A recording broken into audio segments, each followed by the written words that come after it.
Loretta, thank you very much for joining us here for part 5 of our series with you, and we welcome you back to the show. Jim, it's always a pleasure to be with you and your audience, and I'm especially excited about today's interview with a longtime friend and associate, Alice Deville, and I'm so pleased that you were able to bring us all together. Joining us as well, Loretta, how did you and Alice meet? How did your two worlds come together, Loretta? Alice and I met over 20 years ago.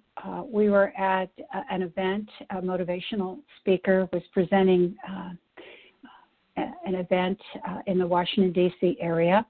And after the event, one of my business associates that I was a member of a business networking organization in Northern Virginia introduced me to Alice, and we got to chatting, and there was an instantaneous connection.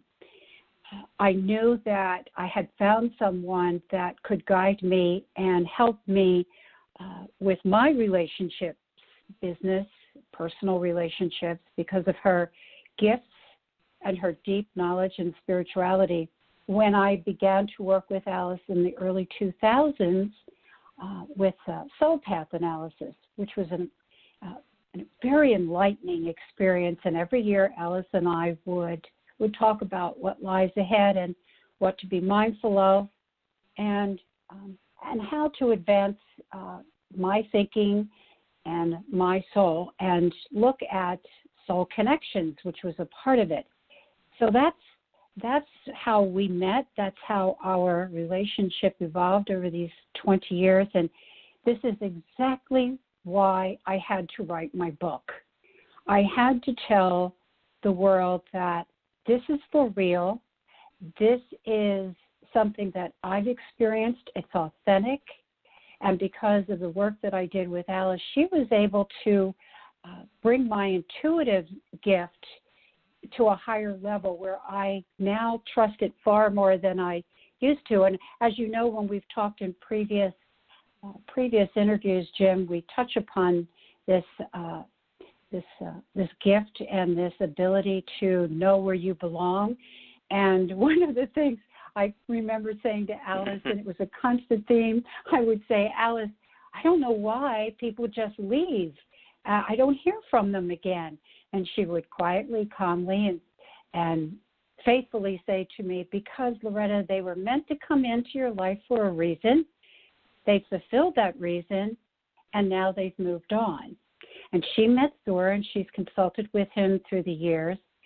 And when I first met Zora, as I say in my book, I had a cold shock come to my system. My blood ran cold, and as we said, it truly rocked my world. The first call I made was to Alice, and I said, Alice, something amazing is happening to me. I don't quite understand it, but I know you'll help me figure this out and guide me through this relationship. Again, it's all about relationships. And since that day in 2009, Alice and I continue to talk about the relationship that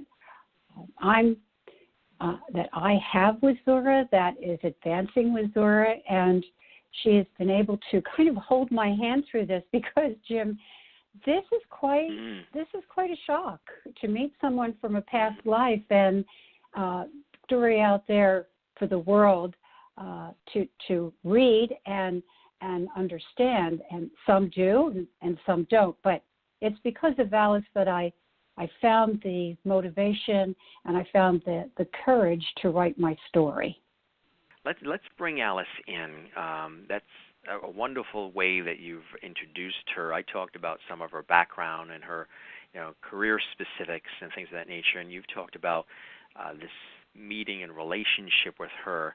I'd love to welcome her on, our very special guest calling in, Alice Deville, joining us as well. Alice, thank you very much for joining us here on CUTVNews Radio Live. Jim Masters here with our very special guest, Loretta Herrington.